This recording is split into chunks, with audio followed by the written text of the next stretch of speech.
Good day, everyone. This is Teacher Zane. Together with my co-teachers, we are going to discuss about assessment. So, I know all of you are familiar with assessment, but let us discuss it with you further. Before that, let me share with you the learning outcomes. So, at the end of the discussion, the students must have concluded that learning-related events in class are all teacher-influenced. Illustrated the curriculum, instruction, assessment connection, examined the workings of assessment as used in class, defend or negated one's own conception of assessment, and made a concept map that reflects or captures the assessment lesson. So without further ado, let's move on to the definition of assessment, which will be discussed by Teacher Drew. Thank you, Teacher Zane. Now we are going to define assessment. So as you can see in the slide, there are three different definitions gathered. So first is assessment involves the use of empirical data on student learning to refine programs and improve student learning. This is according to the Assessing Academic Programs in Higher Education by Allen 2004. Number two is that assessment is the process of gathering and discussing information from multiple and diverse sources in order to develop a deep understanding of what students know, understand, and can do with their knowledge as a result of their educational experiences. And the process culminates when assessment results are used to improve subsequent learning. This is according to learner-centered assessment on college campuses, shifting the focus from teaching to learning by Fuba and Fred 2000. Last definition, assessment is the systematic collection, review, and use of information about educational programs undertaken for the purpose of improving student learning and development. This is according to the Assessment Essentials, Planning, Implementing, and Improving Assessment in Higher Education. This is by Palomba and Banta 1999. Okay, so upon reading the three different versions of the assessment, then I have concluded that assessment is done or made to be done in order to know or assess the student's academic performance, no, because it is also a benefit to the teacher as well. In order to know for the teacher rather, in order to know if the ways of his or her teaching is effective, and also the teacher can adjust his tactics in teaching. So by the end of the school year, uh, both have the improvement both from the teacher and the student as well. So that would be all. Thank you for listening. Now I'm going to hand the next topic to be discussed by Teacher Jiki. The stage is yours. Since all of you guys already know what an assessment is, so for now, I am going to introduce to you the three types of assessment. First, the formative assessment, or also called as an assessment for learning. Again, an assessment for learning. So in this assessment, it measures how much students learn of a specific lesson. So for this part, ari na to ma-weigh out, ari na to mahibawan kung nakaton ba ang estudyante sa specific lesson nga gitudlo. Ana to kumbaga na siya background checking, okay, kanina naka-gets pa ba way ganay ana na to may ari na nga stage na to mahibawan kung nakaton ba ang estudyante. So saan sa man itong mga paagi mahibawan na to nga nakaton ang estudyante effectively, pwede ta ari sa quizzes, pwede to ma-measure dira sa quizzes, sa oral responses, pwede na to ana na to ma-measure. So mo na ang benefit ni makuha sa student ka part. Pero sa educators part, through formative assessment, it helps them to determine if they are going to retain or omit their teaching styles nga ilang gigamit sa pagtudlo sa estudyante. So sa unsa man to paagi nga mahibaw-an nato nga kinahanglan ba ni i-retain or i-omit ang teaching style, kundi sa outcome sa estudyante through sa quizzes. Mo to siya. If dako ang outcome, dako ang score sa estudyante, then simply means they are teaching effectively. But if mubo, they are teaching ineffectively. So anha na to ma-measure kung i-retain ba nila or i-omit ang ilang teaching style sa maestra. So mo na siya. So formative assessment minugbo lang siya nga paaging assessment just to check if nakatun bang estudyante. The second one is the summative assessment. So diri nga part summative assessment or also called as an assessment of learning. Again, an assessment of learning. Lahi ang assessment for learning and assessment of learning. So in this assessment, sa summative assessment, anhin na nato makita ang binagsa tinibuok ng assessment. Unsa may example like major evaluation, example kanang mga midterms, finals, sa binagsa na ba tinibuok na. So kumbaga chapter 1 na mag-assessment na after na siya mo na siya gitawag sa summative assessment.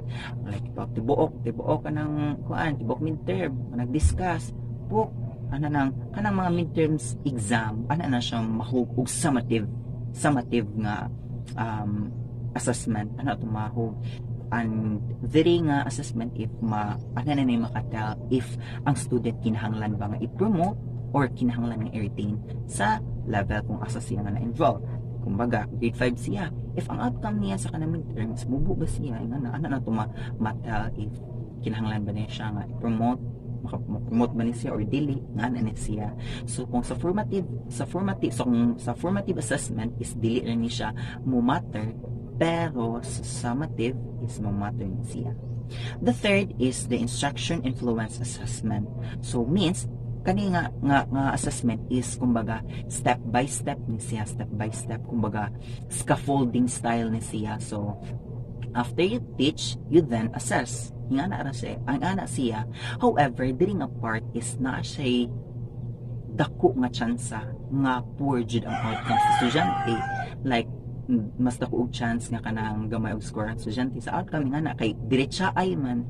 So after ganay diretso dayon. So kumbaga wala gyud chance ang estudyante to absorb more sa ilahang nakatunan. So dako na siya. So for the third part, which is the instruction influence assessment, is this kanisiyang assessment is kumbaga scaffolding apart. So kumbaga after mo teach mo assess dayon ka. After mo teach mo assess dayon ka. Ingana siya ang style. However, in this assessment, mas dako siya tsansa nga mubo ang outcome sa mga estudyante sa kaning assessment if we apply for a specific lesson. So yung anak siya then kanang risky sad kayo ni siya kay kinahanglan jud nimo i-scaffold ang student sa pag-learn, imo aga kayong siya para dili masaag, which is dako kayo siya og risgo nga mawala ang focus sa student. So yung ano siya. Then for us to avoid confusement and dili sad kayo ta kanang maglisod og determine unsa to ang kuan kay libog ba duol.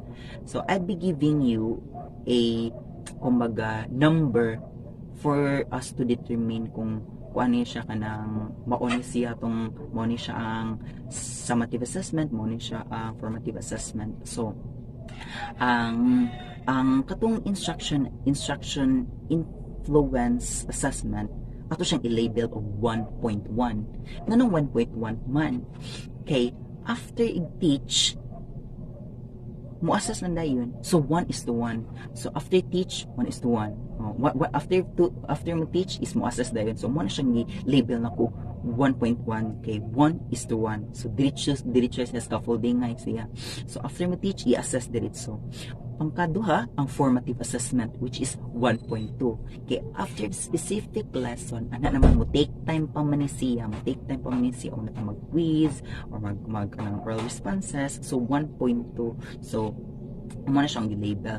Then, 1.3, which is the summative assessment, kaya mo take time pa dyan siya, una ta mo abot sa major evaluation, or sa midterm nga exam, or sa mga finals. So, yung anak siya. So, katong influence, katong first is 1.1 is instruction influence assessment is 1:1 kay diri siya ay 1.2 is mo take time siya kadiyot, then i-test din dito ang student through quizzes or oral responses, then 1.3 kay mo take time pa siya una siya makakandak og major evaluation which is the midterm exam. So yung ana na siya 1:1 instruction influence assessment, 1:2 the formative assessment, 1:3 is the summative assessment. Hope you guys nakatuna sa dili mo malibo. Bye. Good day everyone, my name is Jamulang Pastor and I'm here to discuss the criteria for good assessment. The criteria for good assessment follow and are applicable to a single assessment or a system of assessment focused around one purpose. Many of those criteria have been described before and we continue to support their importance here. However, we placed particular emphasis on the collective effect of assessment. So, the number one, validity or coherence. There is a body of evidence that is coherent or hangs together and that supports the use of the results of an assessment for a particular purpose. It is also a property of the inferences drawn from a test or not the test itself. So it is a matter of degree or dili siya matawag nga absolute. So requires siya the ongoing collection of data. In good assessment, we need the quality of being logical that brings the validity to a new level that turns into being a good assessment. So the second is reproducibility or consistency. The results of the assessment will be the same if repeated under similar circumstances. Different assessors will give an objective assessment of the student's work based on agreed criterion. Examples of the said criteria, which is the number 2, for good assessment would be test or retest, alternate form reliability, split half reliability, and reliability index. So, number 3, equivalence. The same assessment yields equivalent scores or decision when administered across different institutions or cycles of testing. Different versions of an exam must be at the same level, the same severity. So that was the 3 criteria for good assessment, and I would like to say thank you and call on Jusnil Castro for the next part of the reporting. Thank you again and God bless. Good day everyone, and let us continue the criteria for good assessment. So the fourth one is the feasibility, and then the fifth one is educational benefit, and then the last one is the catalytic effect.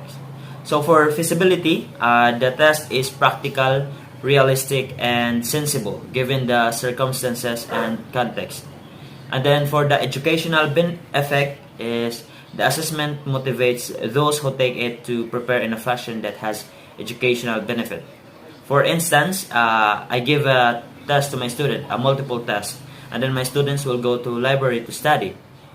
The same with when I give a test for my student about the skeletal system, and then my students will go to the science lab to study the structure of skeletal system or to know the names of different bones in the skeletal system.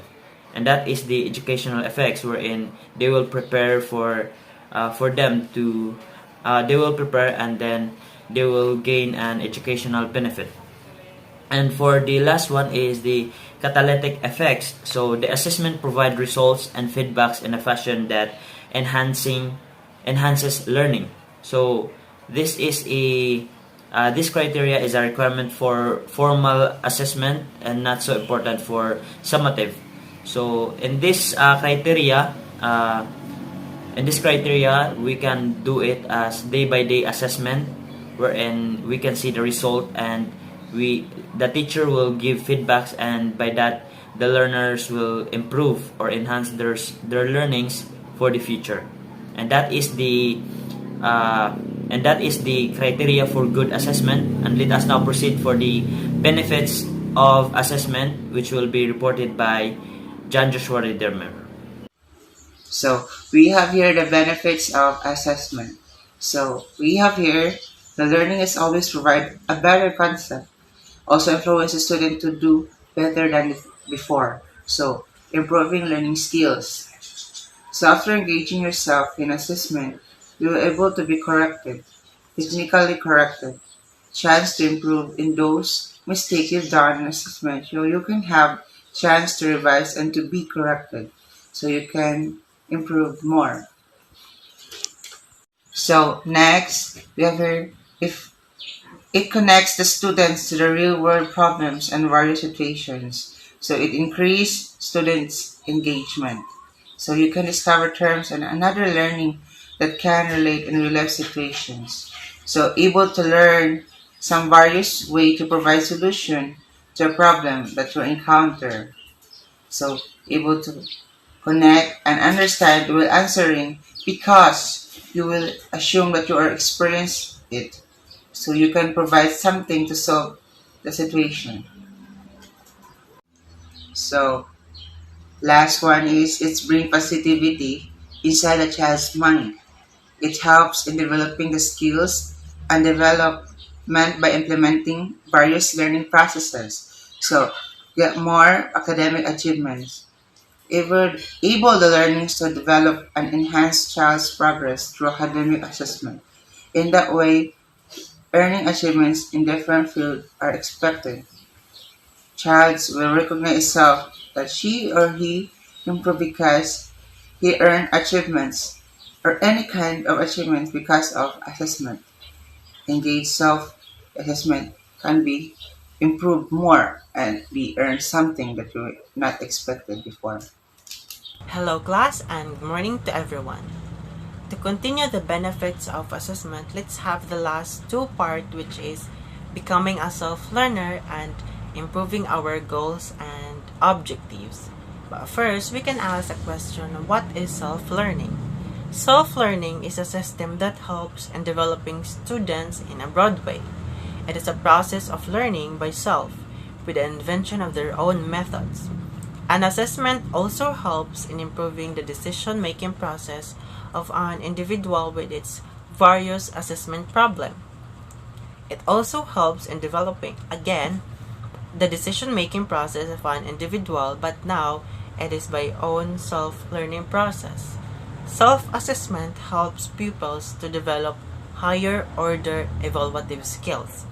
Pupils have to reflect honestly so that it can also build integrity.